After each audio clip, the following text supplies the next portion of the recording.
guys, welcome back to Ravenclaw Reads. I'm Courtney and I am starting another weekly vlog.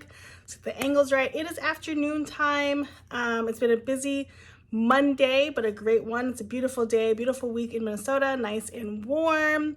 I had a really great reading weekend and a great Mother's Day, and so I wanted to tap in here and talk about what I read. So at the end of the week, what did I finish? I think I told you guys already because I stopped on Saturday. I read two books this weekend, What Lives in the Woods and Meet Me at the Lake. We'll start with What Lives in the Woods. This is a middle grade sort of thriller, creepy, scary novel by Lindsay Curry. She also wrote the book Scritch Scratch, which I read or listened to on Audible in October for my spooky month. And I liked it. It was creepy. This was good too. A really good story and mystery. Not very creepy though. I didn't get necessarily eerie vibes. It was just kind of like, okay. It reminded me a lot of Are You Afraid of the Dark? Like an episode of Are You Afraid of the Dark? Really well written though. I like Lindsay Curry's writing. So I'm going to look to see what other books she has out because I like her style of writing a lot. Then I finally dove in to Meet Me at the Lake. I started and finished this yesterday on Mother's Day. Shouts to my family for letting me read all day as part of my Mother's Day gift. So this book was much anticipated for me because I really liked Every Summer After by Carly Fortune, and Meet Me at the Lake is sort of similar. This follows Will and Fern, and they met in the summer. He was a painter, a muralist at the coffee shop she was working at, and she has to stay with him while the coffee shop is closed. They kind of hit it off. They spend the whole day together exploring Toronto, and they start finding out about each other. Fern's mom owns a resort in a different part of Canada. I can't remember what the name of it was. And Fern's graduating college, and her mom expects her to come back, learn the ways of the business, and Fern really wants to stay in Toronto and just live her own life. We fast forward to 10 years later, and Fern's mom has just passed away, and now Fern, against her will, is having to be at the resort and take it on and figure out what they're gonna do, either sell it or keep it going. Will comes in 10 years later because he was hired by Fern's mom to be a consultant for the business to see should they sell it or what's going on, how they make the most money out of it. Anyway, that's how they reconnect. However, there's a little heat between them because Fern and Will made a pact to each other to come back in a year, right? The following year they're going to meet at her mom's resort and come back together, and it never happened. So it's been 9 years since that promise was broken, so a total of 10 years later, and it's forced proximity. They're on the same resort grounds. I gave this book a 4.75. I really liked this book. I think Carly Fortune's writing is really good. Here's what didn't do it for me. Will and Fern, to me, did not seem to have crazy chemistry.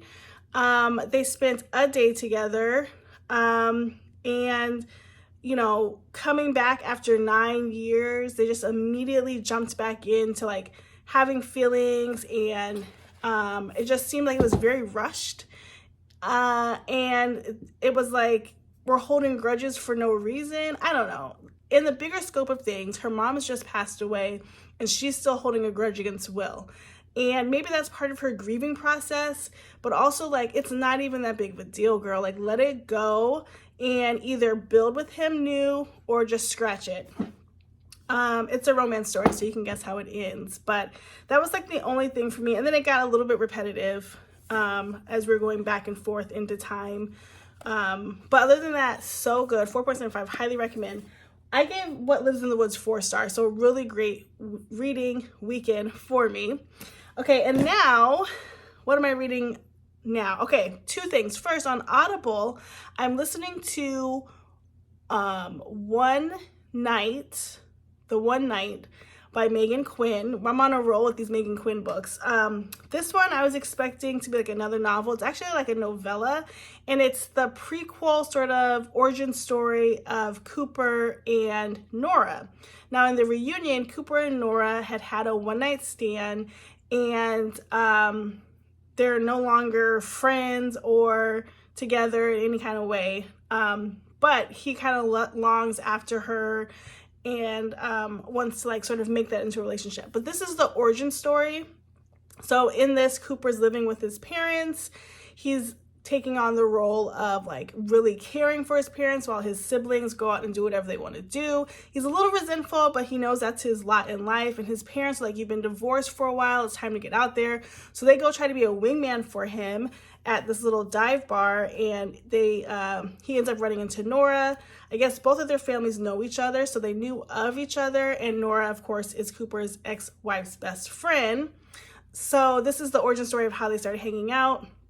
It's really quick. It's only like 2 hours, and I had to commute today, so I have that. I think I have maybe like 30 minutes left of it. I'll probably try to finish that today, and that's really good. The other thing I started yesterday on my Kindle was Accidentally Amy.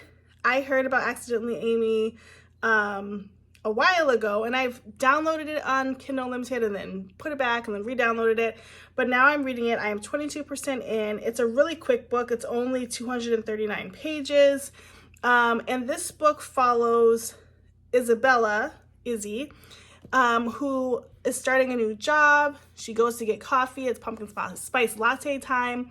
She picks up a coffee by the name, for somebody named Amy, because she's running late. She just grabs the coffee. She spins, she spills her coffee on Blake, and they kind of hit it off. And so that's that. And she goes start a new job. Come to find out, Blake is her boss's boss. And so she is mortified, and he thinks her name is Amy, and he has this huge thing. He doesn't like liars, and so he's pretty like not into it anymore. He's already asked for her number and all that, but he's not into it anymore once he finds out she's not really Amy. And she tells him the story like, hey, I took the coffee. I'd already paid for my coffee. I was running late. I wanted to be late. I did not want to be late for this job that I'm here for right now. Like, I was trying to be like, get my life together. He's just not feeling it at all. And so she decides to text and call him as Amy because he really liked Amy, which is still her, but he's like, I can't be involved with you because we work together. And she's like, well, what about Amy? And so that's kind of where I am, and I think it's going to be really cute. It's a really fast read. It is by Lynn Painter, which I'm on my Lynn Painter grind, and so really loving that. And yeah, so that's what I'm reading for Monday. I'm hopeful to finish this book maybe today. It is reading sprints night, so it's very possible that I could finish it today, or at least get close to it. I'll definitely finish the audiobook because that's got to be done. It's so quick. Anyway, I've read 13 books this month already. I'm so excited. I'm glad I haven't burnt out yet. Like I said, I really think the middle grade coming in little spurts is so good, and I've gotten out of my normal genre. I haven't even read a Babysitter's Club book this month. Wait, did I? No, I did. But I have not read a lot. No Sweet Valleys, because I found other books from that group of book genre that I really liked. So super excited about that. Like I said, I keep saying it, but I'm going to be infusing middle grade into every month now because it's just like keeping me going, and I really love the stories and the writing style. Anyway, that's my check-in for Monday. I hope everybody's having a great day, and I will check in later. Bye, guys. Good morning, everybody, and happy Tuesday. It is a great day here in Minnesota. It's sunny. I've had coffee in my system. I'm good to go. So let me update you on what I read yesterday. I actually finished 2 books yesterday. I don't know what's going on this month. I hope the good vibes keep going because I am on a roll. So yesterday I listened to The One Night, and that was by Megan Quinn. This book is sort of a origin story of Cooper and Nora. Cooper and Nora appear in the reunion that I read last week or the week before, and this is how they had their one night together. When we meet them in the reunion, that's already passed, and it's a little awkward, and they figure that out and they come into a relationship. This story is all about Cooper's perspective of like being a caregiver for his parents, having to do that versus what he wants to do, meeting up with Nora, and they just really hit it off. So I rated that 4 stars. I thought it was really good. It was short, which is good. I think Megan Quinn should stick to the short stories. And I really liked that. Then I finished Accidentally Amy. That was on Kindle Unlimited by Lynn Painter, and that followed a story of Izzy and Blake. There we go. Izzy and Blake, who run into each other in a chance encounter at a Starbucks. Izzy picks up the cup named Amy because she's rushing out. She needs her drink, and so that person had the same drink. She picks it up. She runs into Blake. They hit it off after she spills coffee on him.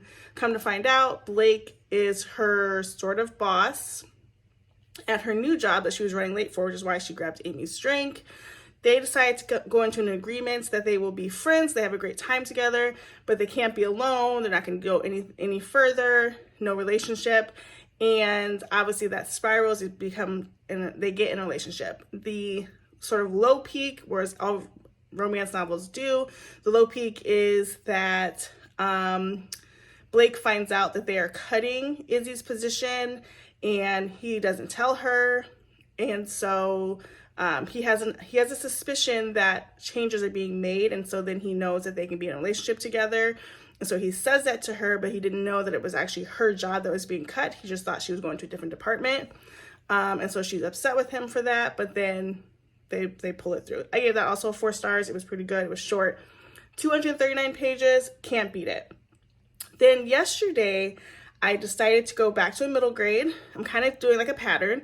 So I picked up this book, The Peculiar Incident on Shady Street. And I didn't even know when I got it, but the author is Lindsay Curry again. So I guess I'm deep into her writing. I just am on page 22-ish. And it kind of started the same way. Families going to this remote home to fix it up. Chicago is a big theme in all of her writing, and so not much to say about that yet, but it is really good. Then something exciting came yesterday. I finally got a Kindle Oasis. I'm so excited about this. I feel like as an avid reader and an e-reader, like the Oasis is the pinnacle of all of the e-reader devices. And so I'm so excited to have this in my e-reader collection. And so this is going to be like my daily driver at home.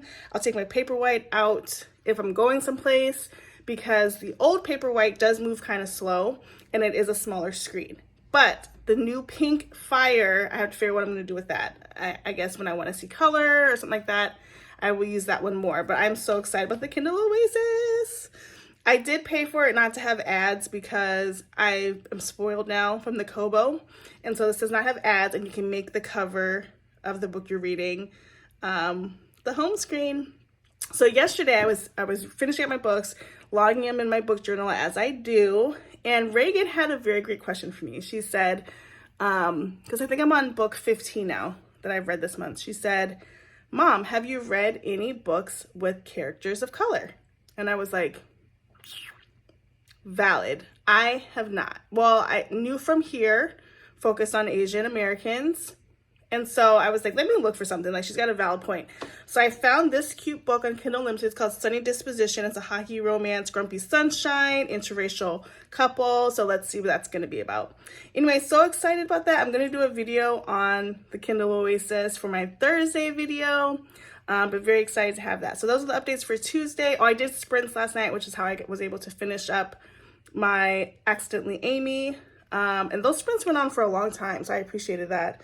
And yeah, that's it for Tuesday.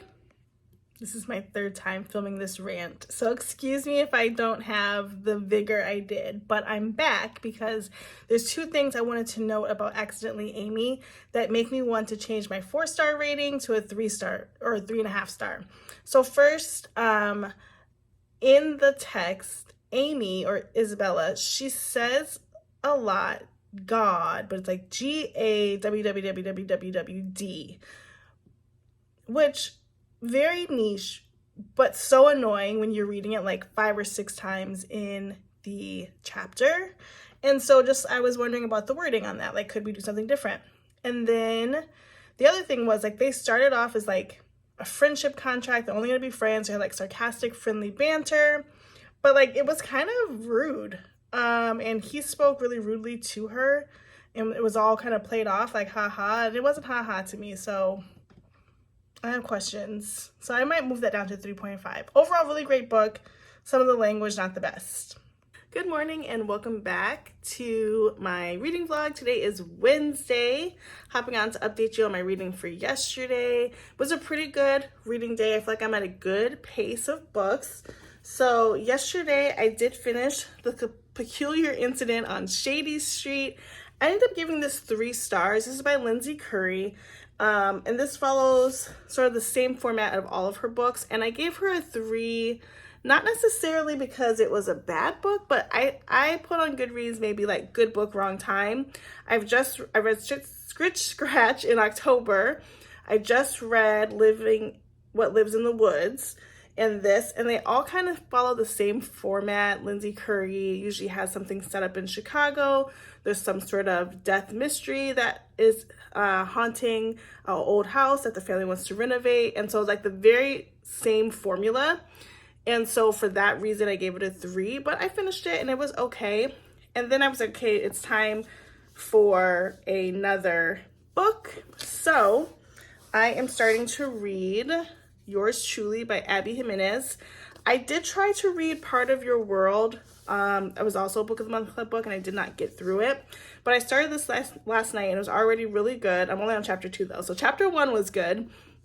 Today I have quite the commute, and so I have the Audible of this as well. I'll probably get about halfway through this book listening to the Audible because it'll be about 3 hours of travel time today.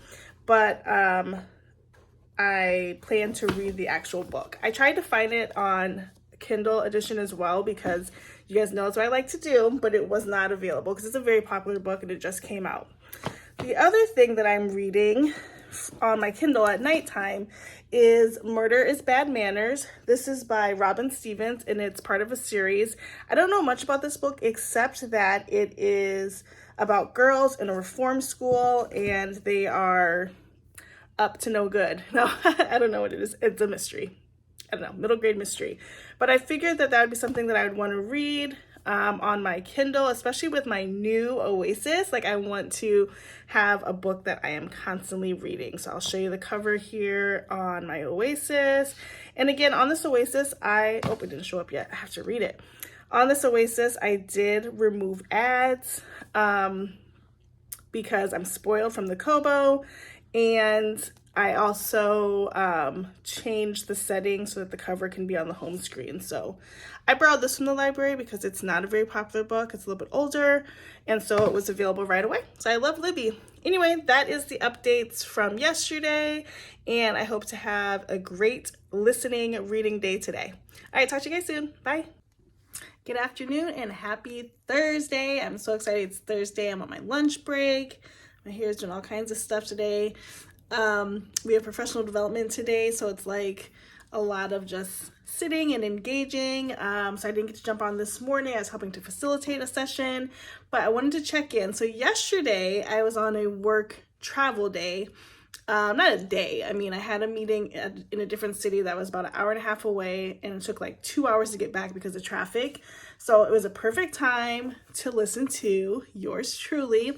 So I did end up getting this on Audible because I knew I was going to take this car ride, and I'm very excited that I did. So I'm now on page 205. So I read maybe about 3 pages when I got home. I was like cashed out. Not like tired. I was just like, you just need to decompress and all the things. So at the library yesterday, I brought this with intentions to read it, but I got home, ran, quick squeezed Kennedy for a hug, put Reagan in the car and headed to the library. So that was not going to happen. So I read a couple pages, that's it.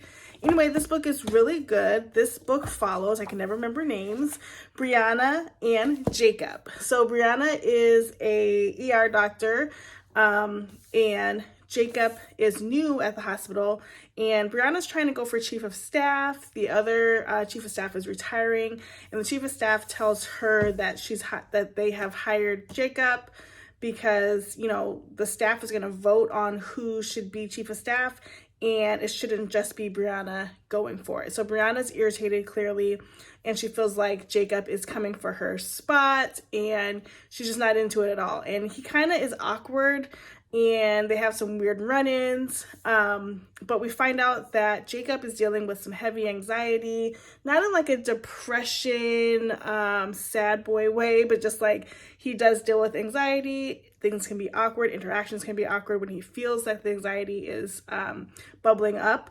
And so within this, Brianna's younger brother is in the hospital that she works at. He comes in and out. He has kidney failure and they're looking for a donor. Jacob finds out that he could be a match because of his blood type. Long story short, Jacob decides he's going to donate his kidney to Brianna's younger brother.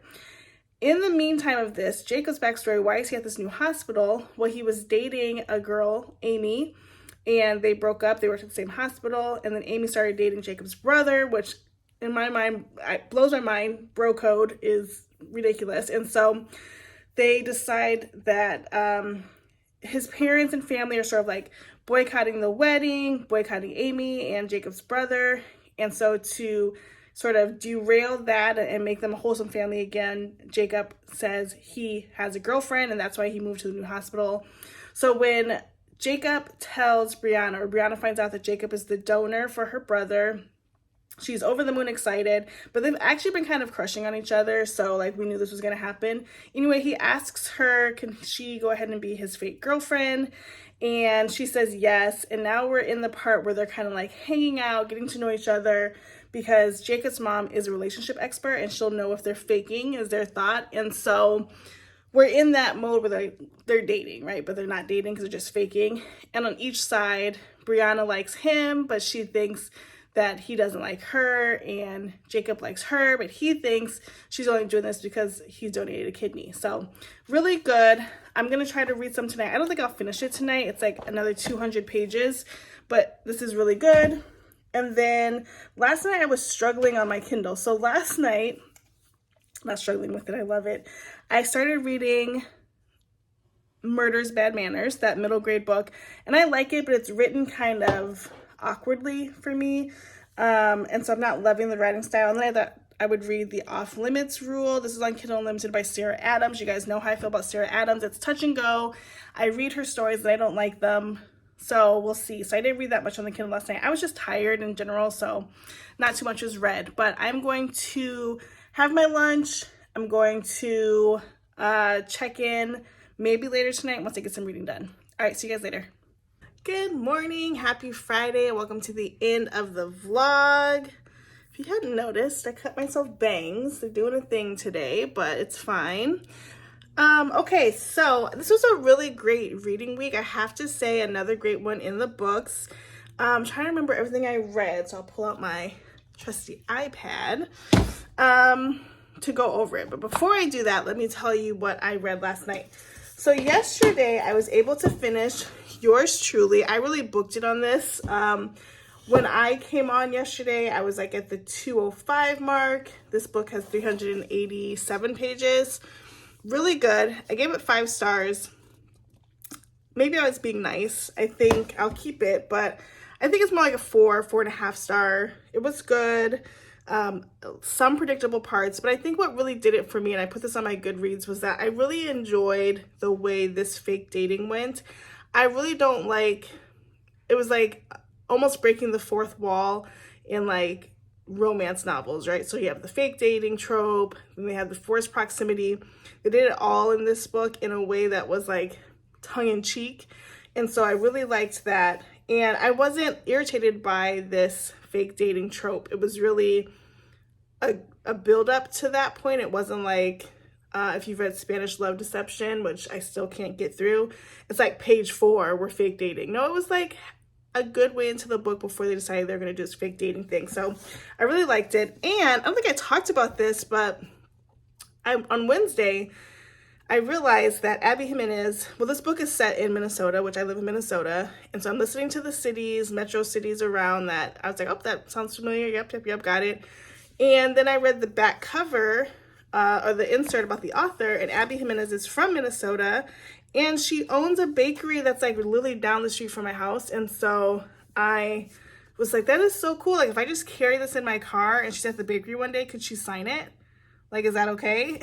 So I'm really excited about that. So that one's done. And that was my 17th book of the month, guys. Today's the 19th. I don't know what's going on, but I'm loving it. So then I kind of played around on my Kindle yesterday trying to figure out what I wanted to read. I downloaded, let me just let it wake up for a second. Okay, I downloaded a couple of things.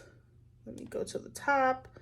So I was thinking about maybe City Spies as a middle grade. I was thinking about, I still need to read Harry Potter and the Half-Blood Prince. And then I started looking at The Off-Limits Rule by Sarah Adams. And I kind of stopped Murder is Bad Manners because I just don't like the way it's written. I'm going to double check the year that it was written, so give me 1 second. Okay, it was originally written in 2014, and I think it's set in like the 30s or 40s. Anyway, I had a fundamental issue with the way that it was written.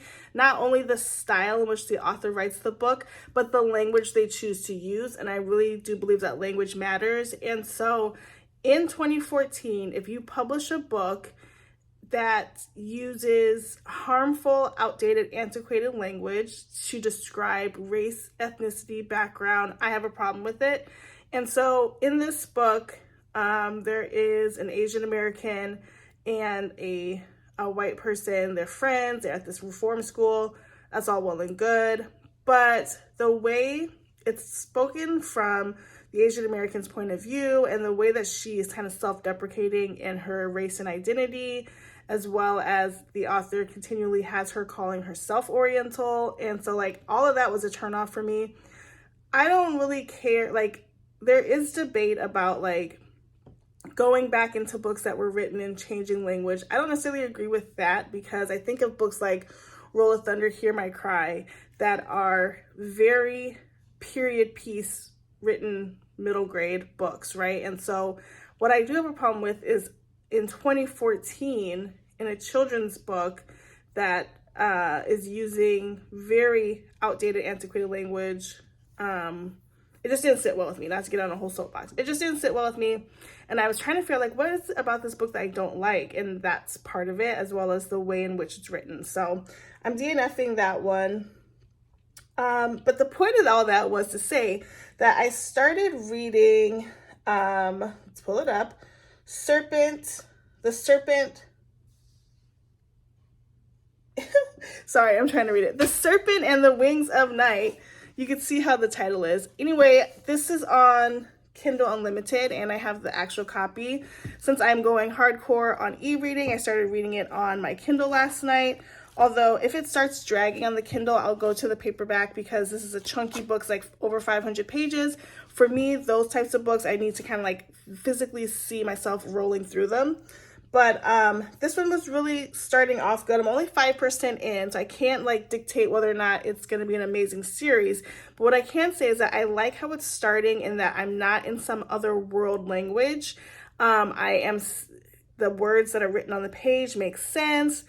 We're getting a little bit background on the creatures that live in this world, and it's not like completely out of the realm. So appreciate that.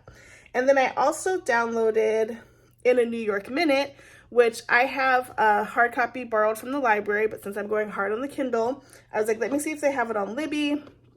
And they did have it on Libby, and it was no wait, but they were all being used. And then I put in my request yesterday, and it was approved this morning. Somebody returned it, so that's exciting. So let's talk about what I read this week. Okay, this week I got through 6 books. I don't know how that's possible. And I want to say starting on Sunday, like the start of this vlog, I wrapped up. So I finished What Lives in the Woods by Lindsay Curry. I gave that 4 stars. That's a middle grade sort of spooky novel. Then I read Meet Me at the Lake, ended up rating it 4.75 stars. That's by Carly Fortune. It's a follow-up sort of styling to Every Summer After. I shouldn't say it's a follow-up. They're totally different stories. They're not related at all, but same author.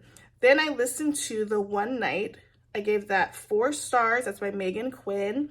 That was a novella short story about sort of like the prequel to The Reunion and follows Cooper and Nora and their love journey. Then I read Accidentally Amy by Lynn Painter. I gave that 4 stars. That was on Kindle Unlimited. Very cute romance. Then I read The Peculiar Incident on Shady Street by Lindsay Curry. Ended up giving that 3 stars. and simply because I've read 3 Lindsay Curry books this month and they're all very similar. So I think if I had read it in isolation, I would have given it a higher score. So don't let that deter you from reading it. It just was not the right time for me. And then finally, I read Abby Jimenez, Yours Truly. That was my Book of the Month Club pick, 1 of 2, and I ended up giving that 5 stars. So I think overall, a really good reading week, not a lot of slumpy reading. I'm nervous as I go into this weekend because I'm just barely starting this fantasy novel and I don't want it to stall me. And I don't really have anything in the wings. So we shall see what we get to. Anyway, thanks so much for watching as usual. I hope you like these weekly vlogs. I really like doing them and watching them later. And I hope they give you great ideas on what you can be reading. Thanks to all my new subscribers. Like, this channel is kind of growing a little bit. Love to see it. And I will see you in my next video on Thursday. Bye, guys.